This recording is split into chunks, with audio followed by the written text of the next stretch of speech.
नमस्कार, मैं हूं मोहम्मद आज़म। आप देख रहे हैं ABP 24 न्यूज़। वक्त हो गया हमारे ख़ास और ज़मीनी हकीकत के इस प्रोग्राम में हम करते हैं सिर्फ ज़मीनी मुद्दों पर बहस। और आज इस बहस में हमारा आज का मुद्दा है 22 का मैदान किसके नाम। पहले ये रिपोर्ट, फिर करेंगे बहस की शुरुआत।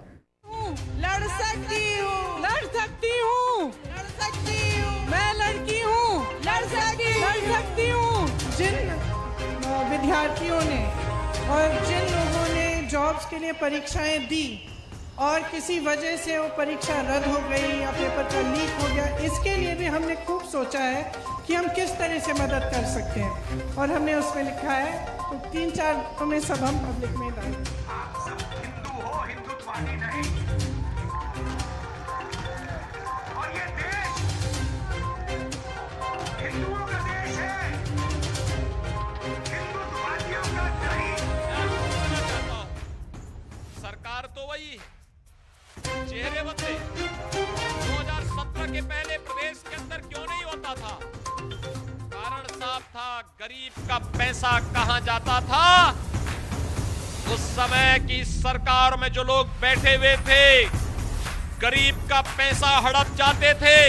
और आज वही गरीब का पैसा दीवालों से निकलते हुए आपने पिछले 4 दिनों के अंदर देखा होगा। JCB लगा करके पैसा निकाला जा रहा है, क्योंकि इन लोगों ने गरीब का पैसा लूट करके घरों में रख दिया था। कई बार बाबा जी की सरकार उत्तर प्रदेश में बचने वाली नहीं है।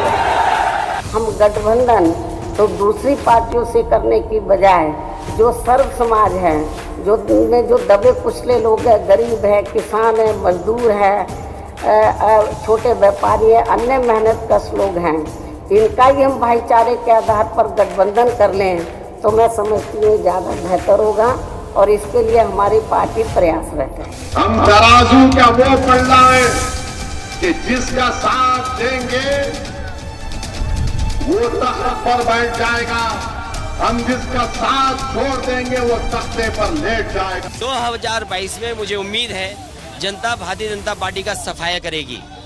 उत्तर प्रदेश को धोखा मिला है। ये 2022 का चुनाव ये हमारी जीत नहीं है, ये हमारी जीत नहीं होगी, ये जनता की जीत होगी और जनता के आशीर्वाद से भारतीय जनता पार्टी की जीत होगी। इस बात को हमको समझना चाहिए।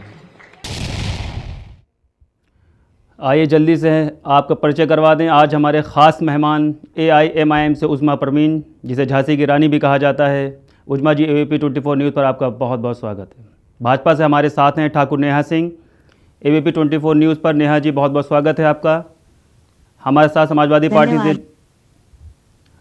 समाजवादी पार्टी से जुड़ेंगी दीपा यादव जी। दीपा जी, आपका बहुत बहुत स्वागत है ABP 24 न्यूज़ पर। उत्तर प्रदेश में चुनावी शंखनाद हो चुका है। विभिन्न दलों के नेताओं के बयानों से प्रदेशों का राजनीतिक तापमान काफ़ी बढ़ चुका है। फिलहाल वक्त हो गया है हेलो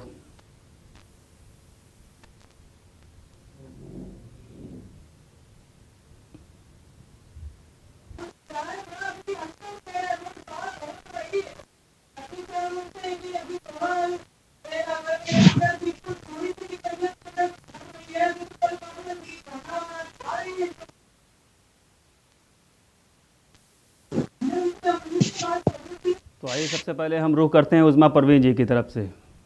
जी, आप बताएं कि जो ज़मीन बनी हुई है 2022 की, लोग तो कह रहे हैं बीजेपी जिस तरह से अपने किए गए कार्यों को गिना रही है, आपको क्या लगता है AIM उसमें अपनी क्या भूमिका निभाएगी?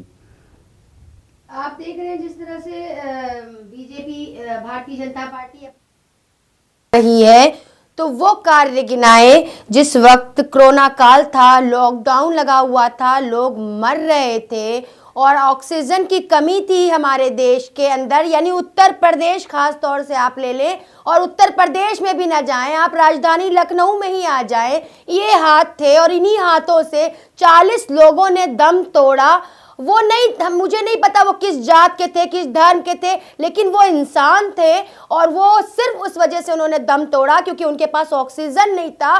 किसी भी जो है कोई भी सरकारी अस्पताल, चाहे वो ट्रामा सेंटर हो, मैंने हकीकत देखी है ज़मीनी, क्योंकि मैंने जो काम किया था कोरोना काल में निकलकर, वो मैंने उसको देखा और मतलब अपनी आंखों से ये चीज़ें देखी। मुझे किसी को प्रूफ करने की ज़रूरत नहीं है ये बात, लेकिन जिस तरह से देखा कि मेडिकल कॉलेज हो, चाहे वो किसी भी आप उसमें चले जाएंगे स्वास्थ्य केंद्र में सरकारी, वहाँ पर ऑक्सीजन की किल्लत थी, ऑक्सीजन अवेलेबल नहीं था और ना ही कोई पहले से वो प्लानिंग करी गई, क्योंकि भारतीय जनता पार्टी की कहीं ना कहीं बहुत बड़ी जो ये भूल थी, वो कोरोना काल का जब सेकेंड वॉर आया था तब तो आपको तैयारी कर लेनी चाहिए थी, क्योंकि पहले वॉर में तो चलिए ठीक है अचानक से चीज आ गई थी, लेकिन दूसरे वॉर में आपने क्या किया? दूसरे वॉर की आप जो है बताएं, आप लोगों को समझाएं कि किस तरह से क्या नाम है लोग मरे, किस तरह से शमशान घाट में लकड़ियां कम पड़ गई थी, किस तरह से कब्रिस्तान में लोग जो है क्या नाम है तरस रहे थे कि उनके परिजनों को कहां दफनाया जाए। तो ये चीजें कहीं ना कहीं क्या भारतीय जनता पार्टी भूल गई है? क्या वो कोरोना काल भूल गई है? ये सिर्फ एक दिखावा है कि हमने ये कार्य किया, अपने कार्य को गिनाने का। मैं इस चीज़ से सहमत बिल्कुल नहीं हूँ, क्योंकि जो चीज़ कोरोना काल में दिखी, जो चीज़ ऑक्सीजन की कमी दिखी, हॉस्पिटल्स की कमी दिखी, स्वास्थ्य केंद्र की कमी दिखी, वो भारतीय जनता पार्टी के राज में ही दिखी। मैं बीजेपी से ठाकुर नेहा सिंह जी के पास जाना चाहूँगा। उज़मा परवीन ने देखिए बड़े बड़े आरोप लगाए हैं, आप इसके बारे में क्या कहना चाहेंगी? देखिए, जैसे कि इन्होंने बोला कि कोरोना काल के फर्स्ट वेव में तो हम लोग अलर्ट नहीं थे, ये तो बात सही है कि हम लोग अलर्ट नहीं थे। फिर सेकेंड वेव जब आई, जो ये कह रही हैं कि इनके हाथों में 40 लोग मरे, तो मैं इनके अपोजिट बताऊं तो मेरे हाथों में, मैंने खुद ब्लड डोनेट किया था। मैं भारतीय जनता पार्टी का बहुत छोटा सा अंग हूँ, प्रदेश कार्य समिति हूँ, स्टेट एग्जीक्यूटिव मेंबर हूँ। मैंने अपने हाथों से कई लोगों की जानें बचाई हैं।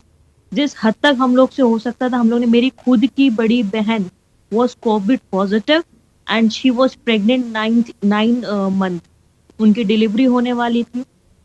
हमने तब भी प्रयास किया, सब कुछ हुआ, अच्छा हुआ। मैंने खुद कोरोना काल में बहुत काम किया घर से निकल के। और जो ये हालत कह रही है कि इस तरीके का था, ऑक्सीजन की किल्लत थी, ये बताइए कि 4 साल से हम तो इन्हीं की चीजों को लेके मतलब उसको कंप्लीशन कर रहे थे। जो चीजें खराब थी उनको सुधार रहे थे, जो चीजें नहीं कर पाए वो कर रहे थे। मैं आपकी बात काट के एक बात बोलना चाहूंगी।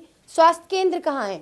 उत्तर प्रदेश की राजधानी लखनऊ से मैं आती हूँ, आप भी ताल्लुक़ रखती हैं, तो स्वास्थ्य केंद्र कहाँ है? कौन सा स्वास्थ्य केंद्र ऐसा है जो बड़ा सा बनाया गया हो, जिसमें ये कहा गया हो कि यहाँ पे कोरोना से जो ग्रस्त लोग हैं, यहाँ पर इनको पूरी फैसिलिटीज़ दी जाएगी, इनको ऑक्सीजन दिया जाएगा, इनको सारी फैसिलिटीज़ दी जाएंगी? वो चीज़ें कहाँ थी? आपको पता है मेडिकल कॉलेज जो सबसे बड़ा कहलाता है ट्रामा सेंटर, वहां पे लोग एक दूसरे के हाथ जोड़ रहे थे। नेहा जी, लोग एक दूसरे के हाथ जोड़ रहे थे, बोल रहे थे बचा लो हमारे परिजनों को, बचा लो हमारे परिजनों को, दे दो ऑक्सीजन, दे दो ऑक्सीजन। अपनी आंखों देखी है, मेरे पास रिकॉर्ड है, एज अ लाइव मैंने किया था वहां से, मेरे पास लाइव का रिकॉर्ड है। मैम क्या बात कर रही हैं आप?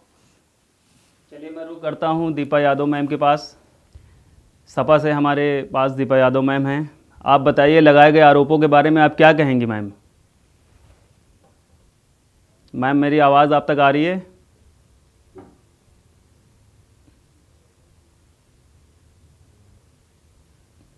दीपा यादव जी, आपको आवाज़ आ रही है मेरी? शायद दीपा यादव जी के पास आवाज़ मेरी नहीं आ पा रही किसी टेक्निकल वजह से।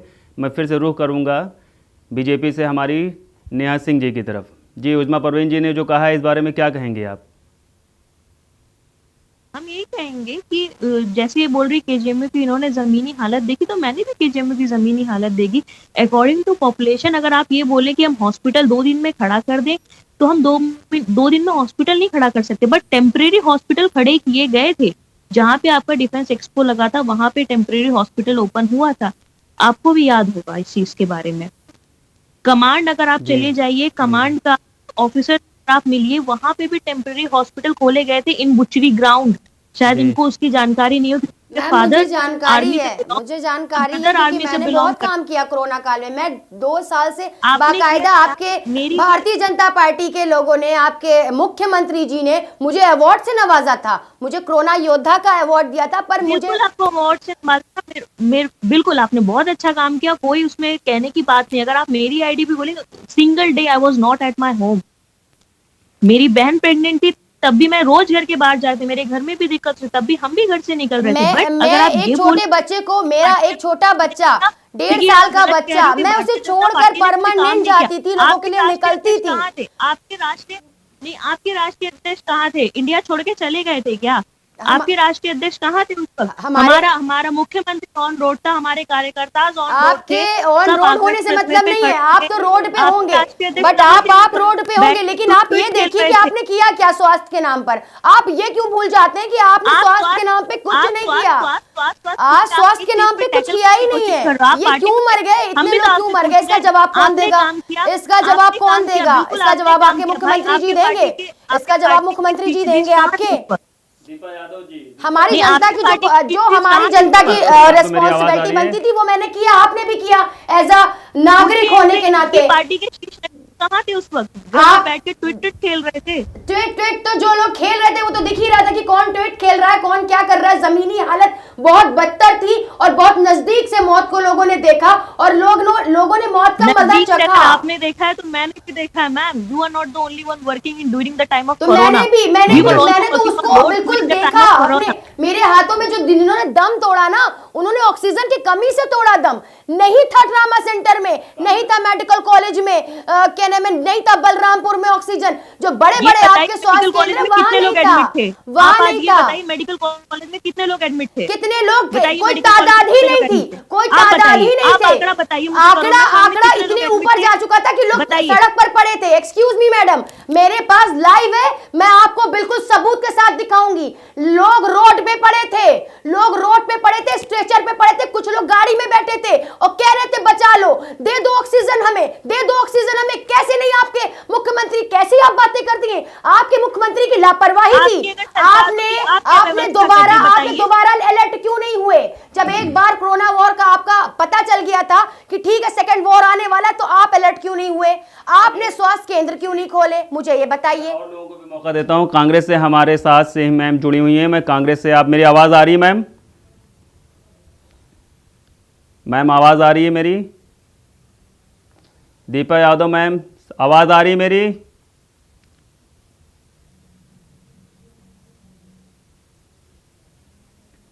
मैं दीपा यादव जी अपना माइक ऑन कर लीजिए, आपका माइक ऑफ है, आवाज नहीं आ रही है हम तक।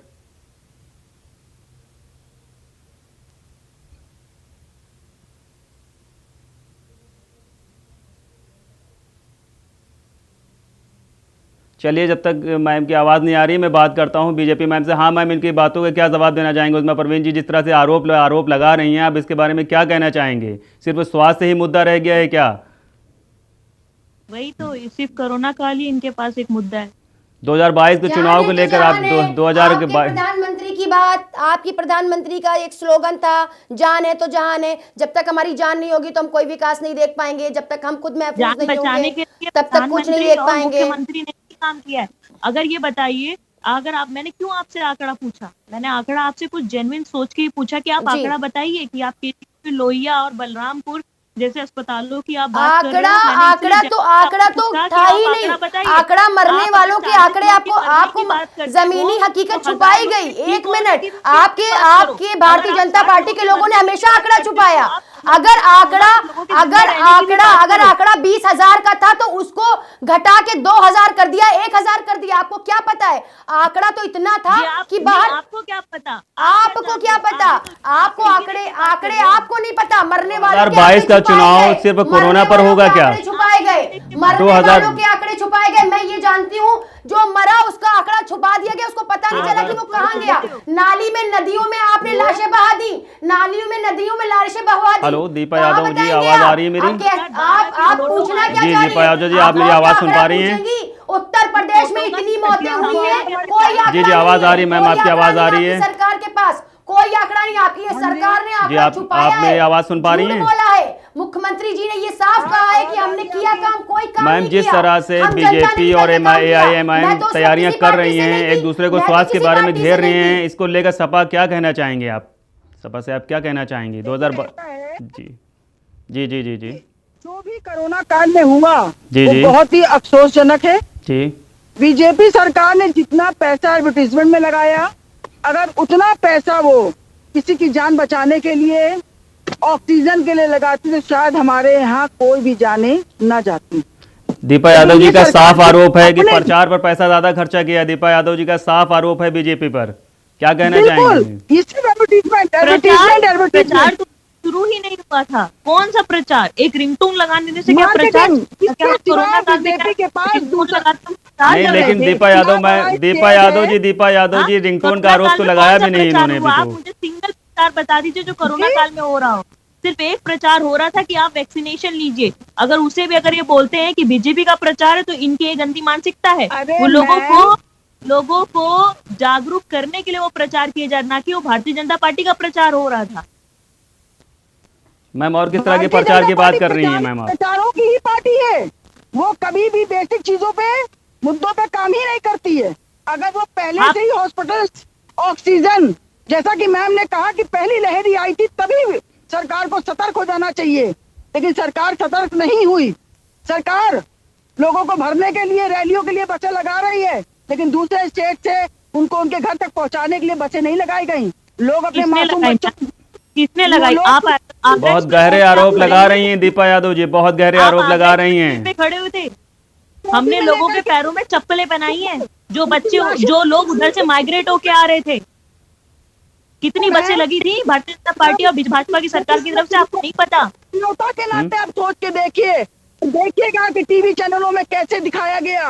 आप चैनल पे मत जाइए, आप जमीनी बात करिए। अगर वो जमीनी बात करी तो हम जमीनी रूप में आपको जवाब दे रहे हैं।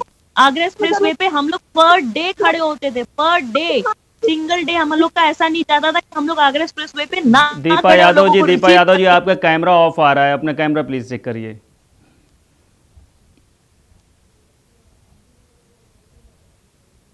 जी आप बोलिए। नेहा सिंह जी बोलते रहिए, आप बोलिए। नहीं, जमीनी स्तर पे बात करिए ना आप। टीवी चैनल देखिए मैम, जमीनी स्तर पे बात करिए। पर आपको तो हम यही बोलेंगे कि आप जो कह रहे हो कि प्रचार प्रसार, तो किसी ने प्रचार प्रसार नहीं किया, किसी ने प्रचार प्रसार नहीं किया। ऐसे तो समाजवादी पार्टी के भी जो थोड़े बहुत चीजें बांटी गई, उस पे भी अखिलेश यादव जी का फोटो लगा था। तो क्या वो प्रचार प्रसार था? पर हमने उस नजरिए से उसको नहीं देखा। हमने देखा कि हाँ ठीक है, लोगों की मदद की इन्होंने थोड़ी बहुत। ठीक, अगर हम लोग आगरा एक्सप्रेस वे पे मैम, पर डे हम लोग आगरा एक्सप्रेस वे पे खड़े होके रोज लोगों की मदद करते थे। आपको क्या पता कितनी बसें माइग्रेशन के लिए लगाई गई थी? तो खुद चलिए मैं आप लोगों से एक क्वेश्चन करना ये चाहूंगा, 2022 में किसकी सरकार? 2022 में किसकी सरकार? भारतीय जनता पार्टी की सरकार। भारतीय जनता पार्टी की सरकार। नेहा सिंह जी कह रही है भारतीय जनता पार्टी की सरकार। दीपा जी आप क्या कहेंगे इस बारे में? क्या कहना चाहेंगे? भारतीय जनता पार्टी की सरकार नेहा सिंह जी कह रही हैं। भारतीय जनता पार्टी की नहीं, आपकी समाजवादी पार्टी की सरकार। उस्मा परवीन जी क्या कहना चाहेंगे इस बारे में? उस्मा परवीन जी यही बात कहती हैं इस बारे में कि जो सत्य के साथ है, जो हक के साथ है, जो जुल्म के खिलाफ है, जो नाइंसाफी के खिलाफ है, वो एक बंदा बोल रहा है स्टेज से, माइक से। जो बोल रहा है वो सिर्फ असदुद्दीन ओवैसी साहब है, जो वाकई जुल्म के खिलाफ बोल रहे हैं, जिनको पता है। जो खुलेआम कह रहा है कि मोदी योगी चले जाएंगे, मोदी अब मैडम पहाड़ों में अब मैं आपको इसका पूरा डिफाइन कर दूं मैडम आपको। नेहा जी तो आपका क्या नहीं होगा, आपका क्या नहीं होगा, मैं खुद बता रही हूँ, मैं डिफाइन कर रही हूँ। ये ओवैसी साहब ने जो लफ्ज कहे थे, सुनिए आप, अच्छा आपके घर में पड़ोसी, आपके घर के पड़ोसी आपके सर पे पेशाब कर दे, आपके सर पे पेशाब कर दे आके आपके घर के पड़ोसी, और आपको डंडे से मारे और आप कहेंगे कि हम आपका कुछ नहीं बिगाड़ेंगे। यही वजह थी जो ओवैसी साहब ने ये बोला था कि योगी जी जब मठ में चले जाएंगे और मोदी जी जब पहाड़ों में चले जाएंगे तो उन जुल्म करने वालों को तो बोलने का लहजा ये होना चाहिए। तो लहजा आपके मुख्यमंत्री की जुबान क्या ठोक देंगे? आपके मुख्यमंत्री की जुबान, आपके मुख्यमंत्री की जुबान, आपके मुख्यमंत्री की जुबान ठोक देंगे, ठोक देंगे। ये एक मुख्यमंत्री की जुबान है, ठोक देंगे, ठोक देंगे, किसको ठोकेंगे आप? एक धर्म को लेके चलने वाले व्यक्ति एक धर्म को लेके चलने वाले आपके मुख्यमंत्री जी हैं, आपकी मुख्यमंत्री की मानसिकता मंदिर और मस्जिद पे सीमित है। आपके मुख्यमंत्री की मानसिकता मंदिर और मस्जिद पे सीमित है। हमारे लिए जुल्म के खिलाफ लड़ना है, उत्तर प्रदेश हम में लड़ रहे हैं। एक सीट आ जाए तो आप कहिएगा कि ओवैसी साहब की एक सीट आप आ भी गई। 92 में लड़ी थी भारतीय जनता पार्टी, 2 सीटें लाई थी, याद है कुछ आंकड़ा अपना? आपको भी अपना कुछ आंकड़ा याद है? जब आपकी भारतीय जनता पार्टी पहली बार आई थी, जब पहली बार आई थी, ये उत्तर प्रदेश है, ये उत्तर प्रदेश है। सुनिए, ये किसी का गढ़ नहीं है, किसी के बाप का राज नहीं है, ये किसी के बाप का राज नहीं है। यहाँ हमारा 22% वोट है, ये भी किसी के बाप का राज नहीं है। हमारे लोग हैं यहाँ, हमारे लोग हैं, और पूरे भारत में किसी के बाप का राज नहीं है। कोई नहीं निकाल सकता मुसलमानों को, भारत से कोई नहीं निकाल सकता। ये आपके मुख्यमंत्री की भूल है, ये साजिश है, 70 सालों की साजिश है, वो साजिशें नाकाम होती नजर आ रही है। भूल डर रही है आपको, और आप कुर्सियां हिल रही हैं वैसी के आने से। उत्तर प्रदेश में लड़ेंगे, मजबूती से लड़ेंगे, अपने दिमाग से निकाल मजबूती से दीजिए, वो कभी भी वेस्ट बंगाल बना पाएंगे, होने नहीं दिया जाएगा। मेरी चैलेंज है, आपको क्या लग रहा है उस्मा परवीन जी? उत्तर प्रदेश में देखिए उनको कैसे यहाँ से घरेड़ा जाता है। आए तो ओवैसी साहब आपके उत्तर प्रदेश में कोई विकास का मुद्दा नहीं, कोई मुद्दा नहीं, न महिला सुरक्षा। अरे आपका कौन सा मुद्दा है? जिस बंदे ने आज तक उत्तर प्रदेश में पैर नहीं रखा, जिस बंदे ने आज तक कोई भी काम नहीं किया, सिर्फ भड़काऊ भाषण के अलावा उस आदमी ने कुछ नहीं किया। देश के अंदर तो भड़काता है, स्टेट के अंदर तो भड़काता है, उसका काम है सिर्फ भड़काना। ऐसे व्यक्ति को आप अपना मेंटोर मानती है? आपको तो शर्म आनी चाहिए कि आप ऐसे व्यक्ति को अपना मेंटोर मानती है कि एक जातिवादी धर्मवाद की सोच को लेके चलता है। अरे मानना है तो ऐसे व्यक्ति को मानिए जो सब लोगों के बारे में सोचे, हर जनजाति के बारे में सोचे। आप अपने मुख्यमंत्री की लैंग्वेज देखें, ठोक दूंगा, मार दूंगा, ये मुख्यमंत्री की लैंग्वेज होती है?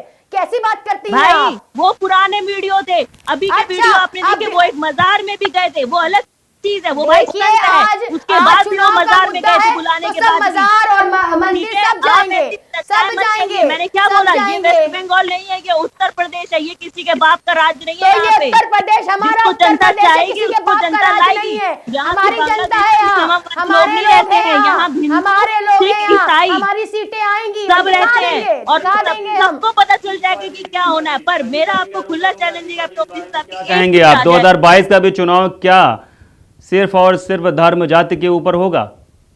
दीपा जी, मैं आपसे जानना चाहूंगा, 2022 का चुनाव भी क्या सिर्फ? ये लोग बोलते रहते हैं, ये लोग बोलते रहते हैं हम राम मंदिर गिनाते रहते हैं, हम राम मंदिर गिनाते रहते हैं। अरे क्यों ना गिनाए? जिस चीज को तुम लोगों ने 500 वर्षों से उसको तुम लोगों ने मजाक बना के रखा हुआ था, जिस चीज को तुम लोग इतने सालों से, जिस चीज को तुम राजनीति करते आ रहे थे, तुम्हारे राजनीति के ऊपर गोलियां चली, तुम्हारे लिए वो राम कुछ नहीं थे। आज वो राम मंदिर हमने बनवा दिया, हम लोगों के कार्यकाल में शिलान्यास हो गया। अगर हम उस मुद्दे को लेकर हाईलाइट करते हैं तो धर्मवादी राजनीति नहीं है ये। हमने काम किया, हमारे थी, तो हमने करके दिखाया। 370 हमने हटाया है और रहेगी। ये न्यायपालिका का फैसला था जो हमने सम्मानजनक माना है, इसीलिए जो तोड़ हमने दी गई। सम्मान माना है, सम्मानजनक। ठीक है, कान खोल वरना के किसी सुन के बाप की लीजिए, बकैती नहीं ना हो रहा। ना होगी, वो बाबरी मस्जिद थी, है और रहेगी। वो बाबरी मस्जिद थी, है और रहेगी। कभी मत बोलिएगा। मैं फिर से एक बार बात करूंगा, मैं फिर से एक बार बात करूंगा इस गर्मा गर्म मुद्दों के साथ में। 22 का मैदान किसके नाम होगा? ठीक है, इतिहास पढ़िए। आप लोग को बड़ी दिक्कत होती है जब योगी जी नाम बदलते हैं। हाँ, नाम बदलते हैं तो आपको बड़ी दिक्कत होती है। इतिहास पढ़िए मैडम, इतिहास पढ़िए। सीबीएसई ने अपना पैटर्न चेंज कर दिया बुक का। क्यों? क्योंकि बुक की चीजों में तो सिर्फ पूरा मुगलवाद भर रखा था। उस्मा परवीन जी, उस्मा परवीन जी, उस्मा परवीन जी, और है और रहेगी, इसमें कोई दो राय नहीं है, कभी नहीं रहेगी। मैदान 22 के मैदान पर आता हूं। 22 का मैदान किसके नाम होगा? 22 का मैदान किसके नाम होगा? इन धर्म जाति से उठकर 22 का मैदान किसके नाम होगा? समाजवादी पार्टी के हमारी सीटें आएंगी इंशाल्लाह। दीपा यादव जी, एक सीट नहीं आएगी। आप ज्योतिष हैं, आपने विद्या पढ़ी है, आप ज्योतिष हैं, आप बताएंगे कौन आएगा कौन नहीं आएगा। उस्मा जी, मैं सारी जिंदगी बाबा का राज नहीं चलेगा, सारी जिंदगी बाबा का राज नहीं चलेगा। तो मैं भी नहीं बता रही हूँ, मैं बोल तो रही हूँ, आपने बोला कि एक भी सीट नहीं आएगी। मैंने तो आपको नहीं कहा, मैंने तो आपको नहीं कहा एक भी सीट नहीं आएगी। आपने बोला, आपने भविष्यवाणी करी, भविष्यवाणी आपने करी, उजमा जी, उजमा जी, आपने करी, भविष्यवाणी आपने करी, मैंने तो नहीं करी, भविष्यवाणी आपने करी, मैंने नहीं करी, उजमा जी, आपने करी। उजमा जी, मैं इस समय रुक करूंगा बीजेपी से नेहा सिंह की तरफ। आप क्या बताएंगे, बीजेपी की क्या तैयारी है, कितनी सीटों पर बनाएगी सरकार? बीजेपी की क्या तैयारी है, कितनी सीटों पर? 350 पार। क्या तैयारियां हैं, क्या तैयारियां हैं, क्या तैयारियां हैं चुनाव को लेकर बीजेपी सरकार में? हमारे एजेंडे कुछ नहीं है। जो हमारी पहले 3S पे हम लोग काम कर रहे, शिक्षा, सुरक्षा और स्वास्थ्य पे, उस पे हमारे 3 एजेंडे रहेंगे। और जो हम लोगों ने जितने काम किए हम उसी को बताएंगे जनता को, और कुछ नहीं हमारे एजेंडे। हम यहाँ ये नहीं बताएंगे कि फलाना हमारी ये थी तो ओवैसी जैसे लोगों को हम यहाँ आने दे, प्लीज। जैसे लोगों को आ ही गए, ओवैसी साहब आ ही गए, आने क्यों नहीं देंगे? आ ही गए, रैलियां कर रहे हैं, देखिए आप जगह जगह जा रहे हैं, हो रहा है रैली। रोक पाइए तो रोक लीजिए उत्तर प्रदेश में कहीं भी, बता रहे हैं हम, रोक लीजिए, कह दीजिए अपने तो लेकर जिस तरह से सरकार सजग हो रही है, ओमिक्रॉन को लेकर जिस तरह सरकार सजग हो रही है, डेमोक्रेसी है, डेमोक्रेसी है। जब संविधान ने सबको हक दिया तो आप कैसे कह सकती हैं? आपने कैसे कह सकती? खुद दिखा देगी जनता आप लोगों को आपकी औकात दिखाएगी, आप लोगों की आपकी औकात दिखेगी। किस टाइप के व्यक्ति हैं उनको उनकी औकात जनता खुद दिखा देगी। वो किस टाइप के? 2022 का चुनाव धर्म जाति के नाम पर होगा। जिस तरीके वो ठोकने का काम करते हैं ना, वो ठोकने का काम करते हैं सबको, उनका काम ही ठोकना सबको। क्योंकि जहाँ से जाहिर सी बात है, सब जानते हैं, कोई किसी से कुछ छुपा नहीं है, कोई किसी का भेद वो नहीं। दीपा यादव जी 2022 के चुनाव को लेकर सपा सरकार की क्या तैयारियां हैं, कितनी सीटों पर? सपा सरकार की जो सपा सरकार की तैयारियां हैं वो आपको रोडों पे दिख रही हैं। किस तरह जन सैलाब राष्ट्रीय अध्यक्ष जी की रैलियों में जुट रहा, जनता का समर्थन हमारे राष्ट्रीय अध्यक्ष अखिलेश यादव के साथ है। जिस तरह नेहा जी अभी कह रही थी कि हम स्वास्थ्य, शिक्षा और रोजगार पे काम, वो चीजों में बीजेपी सरकार फेल है। और अगर ये अपने मुद्दों पे कायम रहती तो आज शिक्षक रोड पे ना होता, डंडे ना खा रहा होता। मतलब ये दीपा यादव जी आरोप लगा रहे हैं कि शिक्षा सेवाएं बीजेपी सरकार में उस तरह से नहीं थी जिस तरह से उन्होंने बयान की। है ही नहीं, आज अगर है तो काहे के लिए शिक्षक रोज डंडे खा रहा? किस तरह बेरहमी से पुलिस शिक्षकों के ऊपर लाठियां चला रही है, ये तो आप सबकी देख रहे हैं, हमसे बेहतर मीडिया जानती है कि किस तरह से क्रूरता दिखाई जा रही है शिक्षक के साथ। तो समाज को बनाता है, समाज का रचना करने वाले आजकल लाठी डंडे दिखाने का काम करती है। दीपा यादव जी एक चीज, मैं एक सवाल मैं आपसे पूछना चाहूंगा। भीड़ तो सभी की रैलियों में दिख रही है, भीड़ तो सभी की रैलियों में दिख रही है। वोटर क्या है, सीटें कितनी हैं, आप इसको कुछ बताएंगे इसके बारे में? जो भी रैलियां हो रही सब में भीड़ दिख रही है। प्लस चाहिए ना, हमारी भीड़ खुद की भीड़ है। कितनी सीटों पे मैम, कितनी सीटों पर? 350 प्लस। 350 प्लस। बीजेपी भी अपनी सरकार में, बीजेपी भी ऐसे ही दावे कर रही है 350 प्लस। तो सीटें कितनी हो जाएंगी उत्तर प्रदेश में? 700। वो खोखले हैं। ऐसा ना हो फिर बिहार में भी बहुत ज्यादा तेजस्वी के साथ भीड़ थी, मॉब था एक। ये कैसे चुनाव में कैसे हमारे सीटों को? जी दीपा यादव जी बताएं। बहुत समझदार है, उसने इनको 5 साल दिए। जी 5 साल में उसने देख लिया हम किस पोजीशन पे आके खड़े हो गए। ये पूंजीपतियों की सरकार है, अडानी अंबानी की सरकार है। पूंजीपतियों की आपकी सरकार थी, आपने देखा नहीं पीयूष जैन जी के घर से कितने रुपए मिले? तभी दिल्ली के बड़े बड़े नेता आज यूपी में आकर के रैलियां पड़े हैं, क्योंकि उनको लग रहा है कि योगी जी की गाड़ी पंचर हो चुकी है। हमारे पास लोग हैं इसलिए आके रैलियां कर रहे हैं। आप अगर सेंट्रल में होते तो आपके लोग भी आते करके, तो आपके नेता परेशान हो गए। रात में 2 बजे राष्ट्रीय अध्यक्ष अखिलेश यादव की भीड़, कार्यकर्ता उनका इंतजार कर रहे हैं। यही कार्यकर्ता गलत बात है ना। अखिलेश यादव जी इतनी रात में कार्यकर्ताओं को परेशान कर रहे हैं, उनको ध्यान देना चाहिए अपनी जनता का। क्या बोले? ध्यान देना चाहिए उनको, अपनी जनता का। 2-2 बजे परेशान कर रहे हैं। ये जनता का प्यार है, बसें भर रही हैं, लोगों से, प्रधानों से कहा जा रहा है भीड़ लाओ नहीं तो राशन नहीं मिलेगा, भीड़ इकट्ठा। ये आप भी बहुत अच्छे से जानती हैं, ये आप भी बहुत अच्छे से जानती हैं कि रैलियों में लोग कैसे आते हैं। ये अगर आपने जमीनी स्तर पे काम किया है, अगर आप संघर्ष करके जमीनी स्तर से यहाँ तक पहुंची है मैम, तो आपको भी पता होगा जब आपसे कहा जाता होगा कि 60 लोग 100 लोग आप अपने साथ लेके आएंगी, तो आप अपना समय याद करिए कि आप कैसे लेके आती होंगी। या तो आपके संबंधों पे लेके आती होंगी, या तो आपकी पार्टी से जुड़े होंगे, या आपकी विचारधारा से जुड़े होंगे, तभी आप उन लोग को अपने साथ लेके आती होंगी, ऐसे तो लाते नहीं होंगी। तो ये इल्जाम तो कतई मत लगाइए कि हम लोग कहते हैं, लालच देते हैं कि आइए आइए बस में चलिए। ये मायावती का राज नहीं है कि हम कहें वहाँ खाना पानी पैसा मिलेगा, बस में बैठ जाओ और चलो वोट दे दो।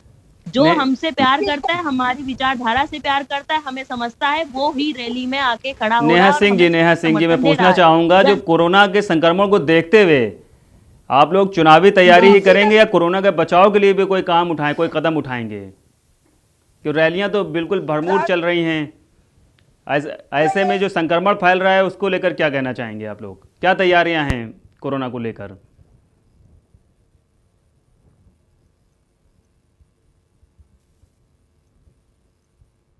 हेलो नेहा सिंह जी, आवाज आ रही है?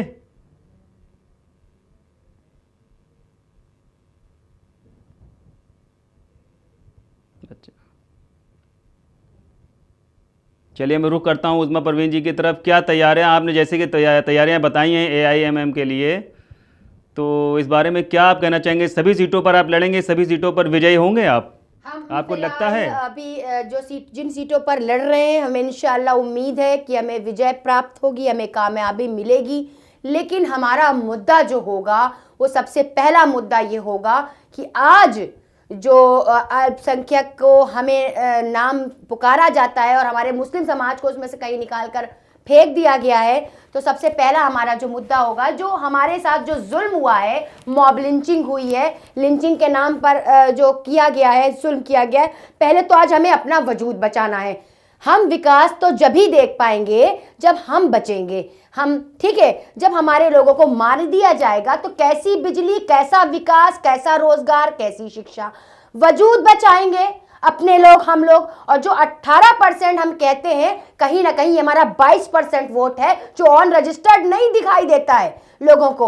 और अभी भी आज भी लोग जो है, कहने में लोगों को झूठ बोलकर ये कहा जाता है आप 18% 19%। असल में हकीकत ये है कि हम 22% लोग हैं, और हम उन 22% लोगों को और तमामी दलित को, पिछड़ों को, जितने भी हैं, हर वर्ग, हर धर्म, हर जात को लेकर चलेंगे और सबके लिए काम करेंगे, हर विकास के मुद्दे पे भी करेंगे। पहले तो आज जो लिंचिंग हो रही है, सबसे पहले उस पर कानून बनना चाहिए, उसे रुकना चाहिए, क्योंकि ये कहीं ना कहीं संविधान का, आइन का कत्ल है।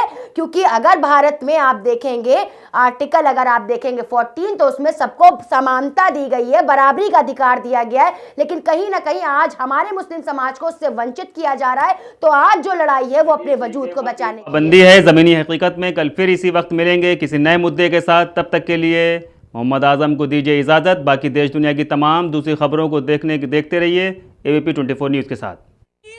लड़ सकती हूँ। जिन विद्यार्थियों ने और जिन लोगों ने जॉब्स के लिए परीक्षाएं दी और किसी वजह से वो परीक्षा रद्द हो गई या पेपर का लीक हो गया, इसके लिए भी हमने खूब सोचा है कि हम किस तरह से मदद कर सकते हैं, और हमने उसमें लिखा है, तो 3-4 में सब हम पब्लिक में डाल दें। आप सब हिंदू हो, हिंदुत्ववादी नहीं।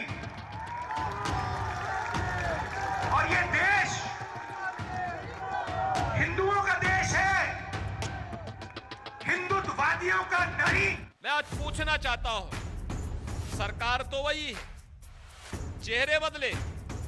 2017 के पहले प्रदेश के अंदर क्यों नहीं होता था? कारण साफ था, गरीब का पैसा कहां जाता था? उस समय की सरकार में जो लोग बैठे हुए थे, गरीब का पैसा हड़प जाते थे। और आज वही गरीब का पैसा दीवालों से निकलते हुए आपने पिछले 4 दिनों के अंदर देखा होगा। JCB लगा करके पैसा निकाला जा रहा है, क्योंकि इन लोगों ने गरीब का पैसा लूट करके घरों में रख दिया था। कई बार बाबा जी की सरकार उत्तर प्रदेश में बचने वाली नहीं है।